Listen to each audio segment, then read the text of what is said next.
So here we are with the new chapter, Forest and Wildlife Resources. It is our chapter number 2 of geography, and let's start. I am revising myself, and you are here to understand the concept. So, like my Lord is a fantastic nature with me. We share the planet with the millions of the other organisms, living beings, and starting from the microorganisms and the bacteria and the legends of the banana trees, elephant, and the blue whales. And this entire habitat that we live is has immense biodiversity. We humans, along with all the living organisms, form a complex web of the ecological system in which we are only a part of the very much dependent on this to the planet or the sun existence. So, for example, the plants, microorganisms recreate the quality of the air breathe, the water we drink, and the soil that produce our food, without which we are cannot survive. The forest plays a key role in the ecological system and the primary producer on all the other living beings exist. अच्छा, तो मिला के देखा जाए तो इसके अंदर एक ही चीज छिपी हुई है बार बार की है ना। जो हम लोग है वो एक दूसरे के ऊपर डिपेंडेंट है, जैसे कि प्लांट्स है उनके ऊपर हम डिपेंडेंट है हम। और कुछ कुछ प्लांट्स जो है वो हम पर भी डिपेंडेंट है, हम उनको अपना वो पानी देंगे वगैरह वगैरह, एक दूसरे की डिपेंडेंसी मतलब कुल मिलाकर यहाँ पर दिया है इंट्रोडक्शन। ये कुछ मेन इंपॉर्टेंट सी कुछ चीज है।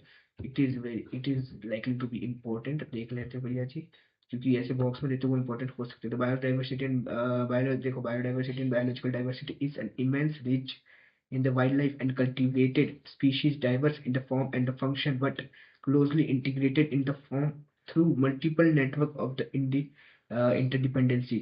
So biodiversity is a very immensely rich in the wildlife and cultivation species.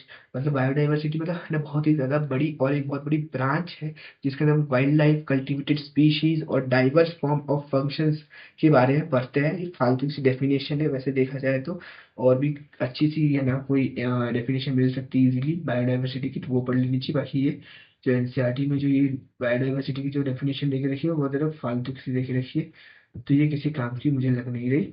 इससे अच्छा तो कोई गूगल वूगल पे देख लेना, फिर और अच्छी सी मिल जाएगी। गूगल और अच्छी मिल जाएगी। फिर उसके बाद में यहाँ पर देख लेते हैं flora and fauna. Flora and fauna, ये रहा flora and fauna in India. तो अगर देखें तो if you look around, you will be able to find that there are some animals and plants which are unique in your area। मतलब हम लोग अगर अपने आसपास में देखेंगे तो हमारे आसपास अलग अलग तरीके के प्लांट्स एनिमल्स हमें देखने को मिलेंगे जो अलग जगह पे नहीं देखने को मिलेंगे। जैसे अमेरिका का कोई कुत्ता होगा तो वो सफेद होगा, पोमेरेनियन होगा एग्जाम्पल के लिए, या फिर काला भी होते हैं वैसे। और इंडिया के अंदर देखोगे तो देसी कुत्ते जो हमारे आसपास घूम रहे हैं वो देख सकते हो तुम लोग easily. In fact India is a one of the world's richest country in the terms of its vast array biodiversity.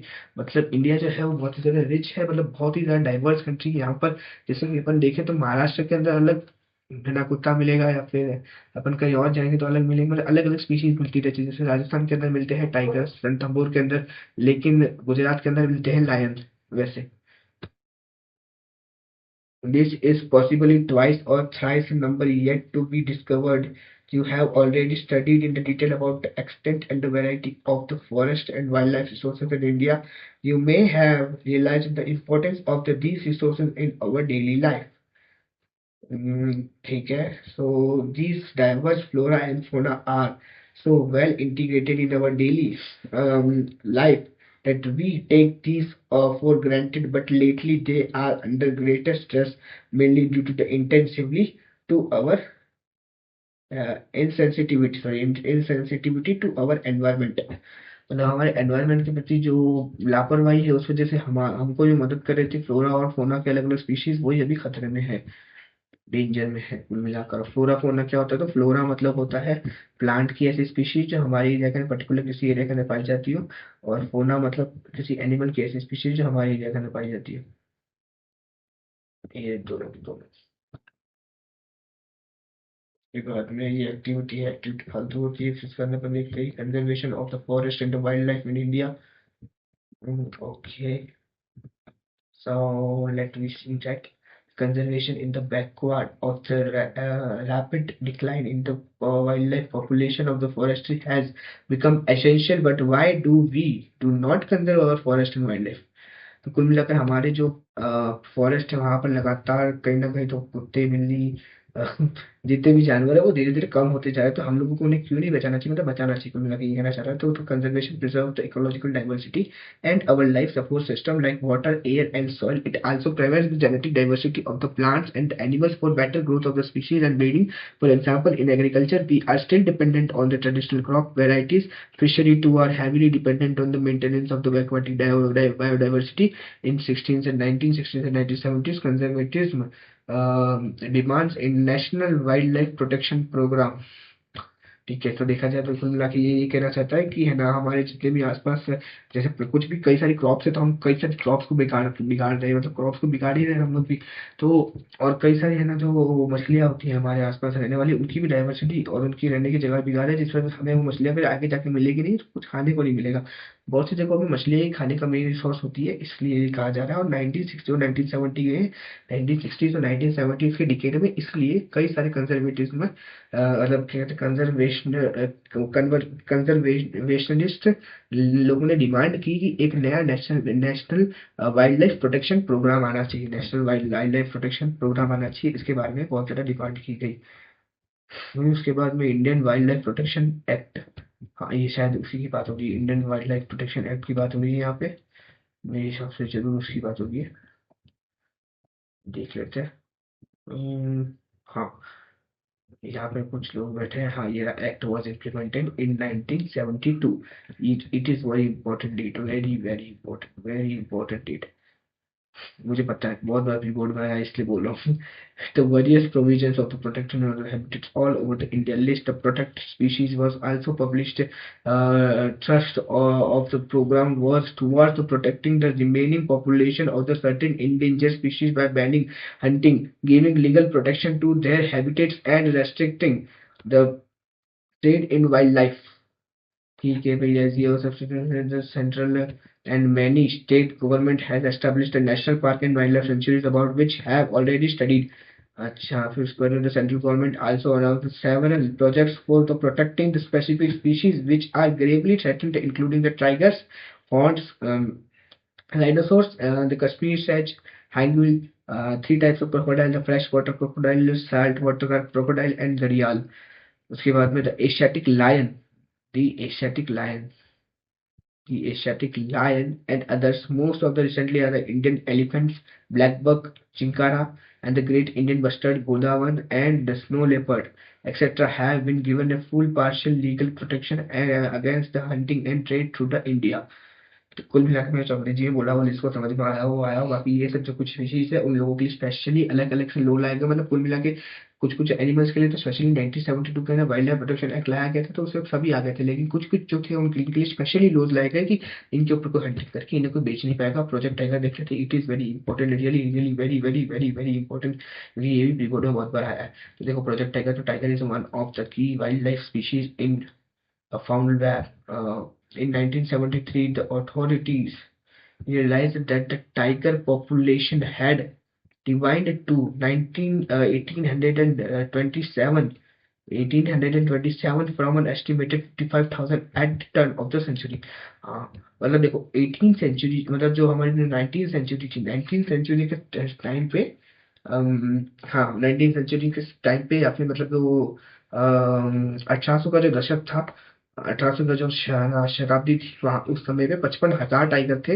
लेकिन जब है ना हमारी जब 20th सेंचुरी आई, 19 जो 19 का जो समय था, उसके अंदर खाली 1857 सैंतीस अरे 1800 1827 ही बचे थे कुल मिलाकर ही, अटक गया मैं बीच में। लेकिन देखा जाए तो 1827 टाइगर बचे थे खाली पूरे के पूरे इंडिया के अंदर। कितने, तो there are only 1827 tiger left in whole India in turn of a century, and the actual approx amount of the total tiger present in the past hundreds of years ago are 55,000, means that was a big decline. So poaching for the trade and shrinking the habitat, depletion of the prey-based species, okay, the growing of the human population, etc., the trade of the tiger skin, and cause usage wounds in the traditional medicine, especially in the Asian countries, left the tiger population on the mm, verge of extinction since the India and Nepal provides habitat to over two-thirds of the surviving tiger in the world. These two nations become prime target to poaching and illegal uh, trading. Project Tiger, one of the well-published wildlife campaigns in the world, 1973। ये था तो 1973 के अंदर कुल मिलाकर ये जितना भी टाइगर वाइगर की जितनी भी ये कहानी है वो सारी सारी लॉन्च हुई थी। देखा जाए तो 1973 के अंदर पूरी कहानी लॉन्च हुई और बाकी लिख देना कि ऐसे ऐसे कोचिंग होती थी, नेपाल इन लोगों ने आए और जो एक्सटिंक्ट होने वाली थी टाइगर की पॉपुलेशन उसको एक्सटिंक्ट होने से बचाया वगैरह वगैरह भी अगर लिख देंगे कि पोचिंग और ट्रेड जो करते थे उनकी स्किन को बेच के और उसके बाद में एशियन कंट्रीज के अंदर कई सारे एशियन कंट्रीज के अंदर टाइगर की बोन से मेडिसिन सी बनाई जाती है जिनको भी बंद कर दिया गया और टाइगर को बचाने की जो जिम्मेदारी थी वो इंडिया और नेपाल ने ले ली। और क्योंकि टू थर्ड मतलब 66% of total population of tiger are presented in Nepal and India, so the Indian government think that they should have to conserve the tiger। तो इसलिए हम लोगों ने टाइगर को कंजर्व किया 1973 के अंदर। Tiger conservation has been viewed only as an effort to save the endangered species, but with the equal importance has been of the preserving the biotypes of the seismic magnitude Corbett National Park in Uttarakhand and Sundarbans National Park in West Bengal and the Bandhavgarh national park in Madhya Pradesh and Sariska national wildlife sanctuary in Rajasthan और एक और है Ranthambore national park. तो ऐसे कुछ सरिस्का और रणथंभौर भी दो एग्जांपल भी लिख के आ जाएंगे राजस्थान के। राजस्थान वाले बच्चे तो राजस्थान वाले खुश हो जाएगी।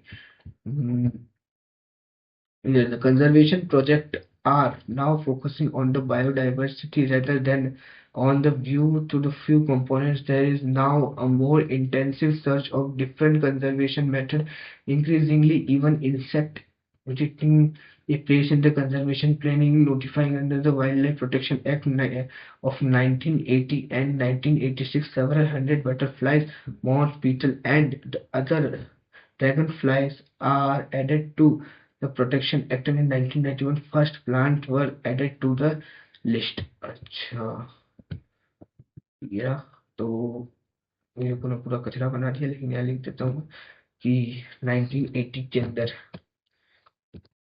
in 1980 finally sex are added।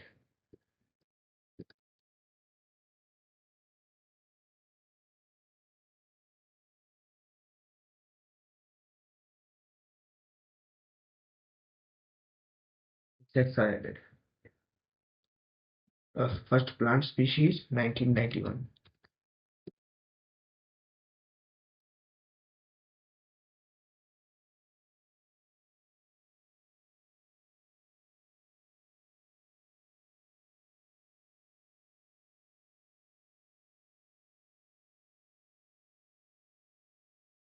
ये रहा 1980 1990।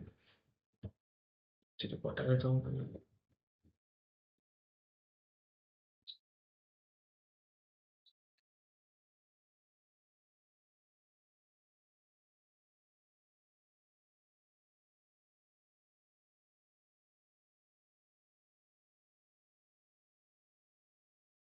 Starting with 6 species।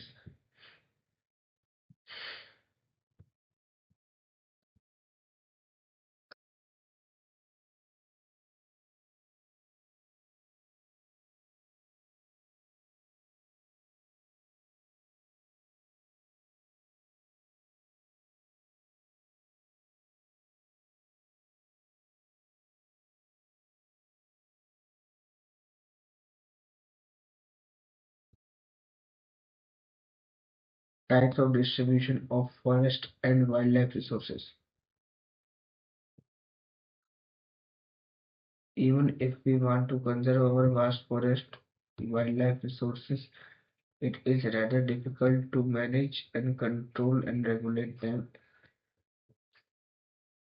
Much of the forest and wildlife resources are either owned by managed by the government through the forest department or other government department. These are classified under the following categories: reserve forest, protection forest, protection forest, and unclassed forest. So there are three types of forest which are under the government. Reserved forest, more than half of the total forest land area has been declared a reserved forest. Reserved forests are regarded as the most valuable as far as the conservation of the forest and wildlife resources are concerned. ठीक है, मतलब यहाँ पे जाने की आपको कोई घंटा भी इजाजत नहीं मिलेगी। कुल मिलाकर ये सबसे ज्यादा रिजर्व वाले होते हैं, इसलिए यहाँ पर नॉर्मल लोगों की इजाजत नहीं होती, जबकि यहाँ तो प्रोटेक्टेड फॉरेस्ट जो होते हैं वो वन थर्ड पार्ट जो है प्रोटेक्टेड फॉरेस्ट ही है। Total forest area is protected forest as the declaration of the forest department, this is land for protected from the further depletion. मतलब इसके अंदर जो साइंटिस्ट वगैरह की एंट्री हो सकती है, इकोलॉजिस्ट की, बाकी नॉर्मल पीपल इसमें भी नहीं जा सकते। Unclassed forest, these are the forest and western belonging to the other government private individuals communities, मतलब इसके अंदर अपन जा सकते हैं। तो ये तीन थे, इसके अंदर कुछ पे अपन जो रिजर्व फॉरेस्ट उस पर अपन नहीं जा सकते। प्रोटेक्टेड फॉरेस्ट में अपन नहीं, मतलब अपन तो नहीं जा सकते, पर साइंटिस्ट थोड़ी है। और अनक्लास्ड फॉरेस्ट के अंदर अपन जा सकते हैं। The reserved and protected are also referred to the permanent forest. Each state maintained the purpose of the producing timber and forest producing and for protecting protection regions. Madhya Pradesh has the largest area under the permanent forest, consisting the 75% of total forest area. मतलब मध्य प्रदेश वाले, MP वाले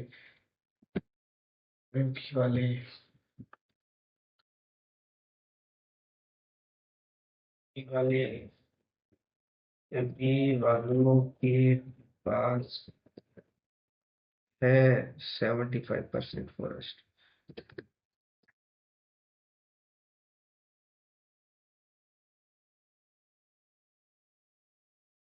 forest ये हो गया 75% forest तो खाली MP वालों के पास में। And Jammu and Kashmir, Andhra Pradesh, Uttarakhand, Kerala, Tamil Nadu, West Bengal, Maharashtra have the largest percentage of the reserve forest. Okay, Andhra Pradesh, Uttarakhand, Kerala, Jammu Kashmir, Madhya Pradesh. उसके बाद में घड़ियाल और द ब्रिक एक कुछ है, और फिर इसका the eastern state of the park has the very high percentage of their forest are unclassed by the local communities. मतलब गुजरात के अंदर जो एरिया है उसका कई सारा जो लैंड है वो उसका ना नॉर्मल जो वहाँ की जो कम्युनिटी होगी वो संभालती, कम्युनिटी संभालती है, बस ये ध्यान रखो। और फिर उसके बाद में कम्युनिटी एंड कंजर्वेशन, तो यहाँ पे देखा जाए तो कम्युनिटी कंजर्वेशन कई सारे अच्छे अच्छे पॉइंट है। मैंने पहले पढ़े थे तो मुझे याद है कि बहुत काम की चीजें ये भी देखो। तो conservation strategy are not in all country, we often ignore that in India forests are also home of some of the traditional communities in such areas. India local communities are struggling to conserve these habitats along with the government officials recognizing that they only this secure their own long term livelihood। तो देखा जाए तो सरिस्का, देखो Sariska tiger reserve Rajasthan के अंदर जो villages है वही माइनिंग एक्टिविटी और वाइल्ड लाइफ प्रोटेक्शन एक्ट के काम करते हैं। गवर्नमेंट ज्यादा इस पर काम नहीं देखती है, और in many areas villages themselves are protecting the habitats, explaining the rejecting the government involvement in habitats of the village. Five village in the Alwar district of Rajasthan have declared the for 1,200 hectares of forest as the Bhairav Dev Dakav sanctuary, मतलब Bhairav Dev Dakav sanctuary own set of the rules and regulations which are not allowed the hunting and protection the wildlife against the outside encouragement। ठीक है, तो कुल मिला के Alwar district के अंदर 5 गांव के सभी लोगों ने मिलकर 1200 हेक्टेयर की पूरी जमीन को एक भैरव देव सेंचुरी का नाम दे दिया है, और वही वहां पर प्रोटेक्शन करते हैं, वाइल्ड लाइफ प्रोटेक्शन करते हैं। जबकि गवर्नमेंट वहां पर प्रोटेक्शन नहीं करती। गवर्नमेंट का काम आसान करने का जो काम है वो ये लोग कर रहे थे। Chipko movement is famous movement in the Himalayas has not only successful resistant deforestation in the several areas has shown as a community afforestation in the indigenous species can be traditionally conservation method or developing a new method of the ecological farming are new widespread farmers and citizens were like Beach Bachao Andolan in the Tehri, and now they have shown that adequate levels of the diversified crop production without the uses of the synthetic chemicals are the possible and viable। कुल मिलाकर फालतू सी चीजें, बीच बचाओ आंदोलन और चिपको movement के बारे में बताया, जब आपको पता है बचपन से पढ़ के आए।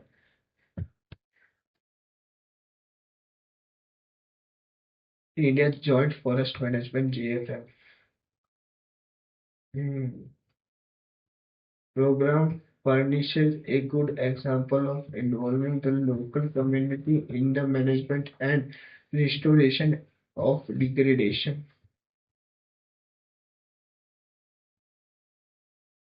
Okay, sacred groves and the wealth and diverse and rare species. ये भी इम्पोर्टेंट है ये मैं देख लूंगा बाकी तो देखा जाए तो since 1988 when the state of the Odisha passed a new resolution of the joint forest demands to the formation of the local village institute undertake the protection of the activities mostly on the degradation forest land managed by the forest department in the return of the member this community are entitled to intermediate the benefit like the, non-timber forest products here in the timber harvested by the successful protection and clear lesson from the dynamics of the both environment destruction मतलब उड़ीसा के अंदर सबसे पहले joint forest management वाला काम किया गया कुल मिलाकर इसकी कहानी है कि उड़ीसा ही एक ऐसा स्टेट था जिसमें सबसे पहली बार जॉइंट फॉरेस्ट मैनेजमेंट किया गया जॉइंट फॉरेस्ट मैनेजमेंट हाँ यही नाम है बस ये होगा चैप्टर गौतम बुद्ध ने 1948 बीसी के सॉरी 487 बीसी के अंदर कहा कि tree is a peculiar organism tree is a peculiar organism